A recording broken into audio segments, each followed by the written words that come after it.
Hello' বন্ধুসকল, আপোনালোকে চাই আছে নগাঁও ডিজিটেল ইউটিউব চেনেল। আজি পুৱাতে লৈ আহিছোঁ আপোনালোকৰ বাবে কেইবাটাও গুৰুত্বপূৰ্ণ খবৰ, গতিকে আপোনালোকে ভিডিঅ'টো সম্পূৰ্ণৰূপে চাই থাকিব। আজি 1 নম্বৰ খবৰটোৱে হৈছে শীঘ্ৰে বৃদ্ধি পাব চৰকাৰী কৰ্মচাৰীৰ দৰমহা, পেঞ্চনাৰসকললৈও বিশেষ উপহাৰ কেন্দ্ৰৰ। কেন্দ্ৰীয় চৰকাৰৰ অধীনস্থ কৰ্মচাৰীসকলে অতি শীঘ্ৰেই লাভ কৰিব পাৰে এটা ভাল খবৰ, যিয়ে মহামাৰী কৰোনা ভাইৰাছৰ বাবে অহা বিত্তীয় প্ৰত্যাহ্বানসমূহৰ সৈতে মোকাবিলা কৰিবলৈ সহায় কৰিব পাৰে। কেন্দ্ৰীয় চৰকাৰে ইয়াৰ অধীনস্থ কৰ্মচাৰী আৰু পেঞ্চনাৰসকলৰ বাবে আগন্তুক ৰঙৰ উৎসৱ হোলীৰ সময়তে ডিএ ঘোষণা কৰিবলৈ সাজু হৈছে। যিহেতু বিগত বছৰত চৰকাৰে মহামাৰী কৰোনাৰ ত্ৰাসৰ বাবে কেন্দ্ৰীয় চৰকাৰী আৰু পেঞ্চনাৰসকলৰ ডিএ বন্ধ কৰাৰ সিদ্ধান্ত লৈছিল। দৰাচলতে কৰোনা মহামাৰীৰ বাবেই কেন্দ্ৰীয় চৰকাৰে ইয়াৰ অধীনস্থ কৰ্মচাৰীসকলৰ ডিএ হ্ৰাস কৰিছিল। কিন্তু এতিয়া আশা কৰা হৈছে যে এই বৰ্ষৰ জানুৱাৰীৰ পৰা জুনৰ ভিতৰতেই বৃদ্ধি হ'ব পাৰে কৰ্মচাৰীসকলৰ ডিএ। তথ্য অনুসৰি কেন্দ্ৰীয় কৰ্মচাৰীসকলে শীঘ্ৰেই লাভ কৰিব বৰ্ধিত দৰমহা। লগতে চৰকাৰে পেঞ্চনাৰসকলকো ডিএৰ সকাহ দিব পাৰে। সপ্তম বেতন আয়োগৰ মতে ডিএ ঘোষণা কৰাৰ পিছত কেন্দ্ৰীয় কৰ্মচাৰীসকলৰ দৰমহাত অধিক বৃদ্ধি হ'ব।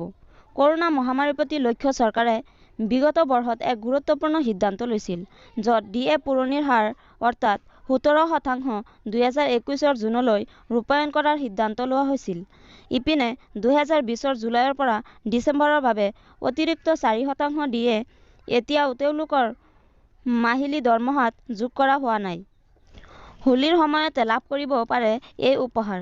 এইটোৱে কাৰণ যে বৰ্তমানৰ ডিএৰ হাৰ 21% যদিও ইয়াতকৈ 4% কমকৈ ডিএ লাভ কৰি আছে কৰ্মচাৰীসকলে, যাৰ বাবে কৰ্মচাৰী আৰু পেঞ্চনাৰসকলে আশা কৰিছে যে হোলীৰ সময়তে চৰকাৰে তেওঁলোকক এই উপহাৰ দিব পাৰে।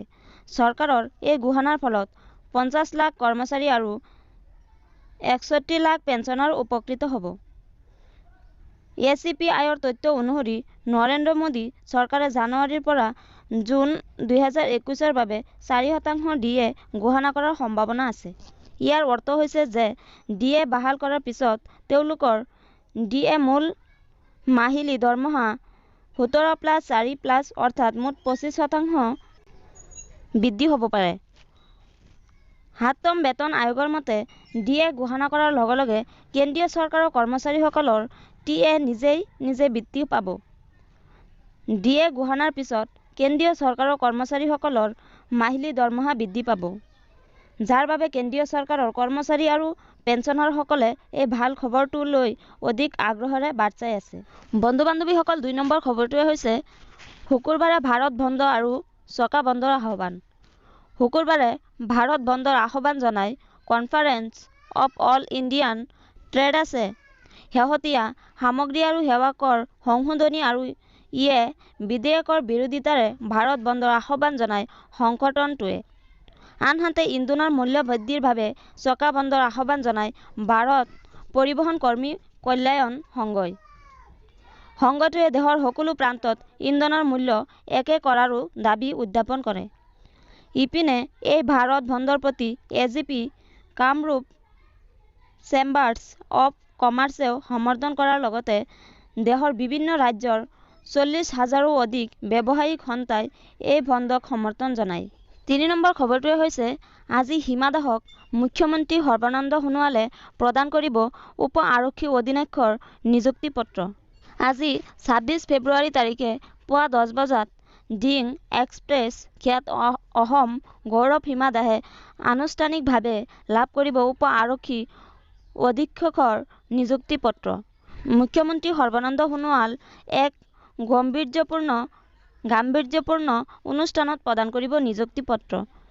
কেৱল হিমা দাসকে নহয়, মুঠ 597 গৰাকী লোকক প্ৰদান কৰা হ'ব আনুষ্ঠানিকভাৱে নিযুক্তি পত্ৰ। পদসমূহ হৈছে উপ পৰিদৰ্শক, গুৱাহাটী মহানগৰৰ স্থিত কৰ্মচাৰী নবীন চন্দ্ৰ বৰদলৈ ইনডোৰ ষ্টেডিয়ামত অনুষ্ঠিত হ'ব এই অনুষ্ঠান, য'ত মুখ্যমন্ত্ৰী সৰ্বানন্দ সোণোৱালে মুখ্য অতিথি ৰূপে অংশগ্ৰহণ কৰি নিযুক্তি পত্ৰসমূহ প্ৰদান কৰিব।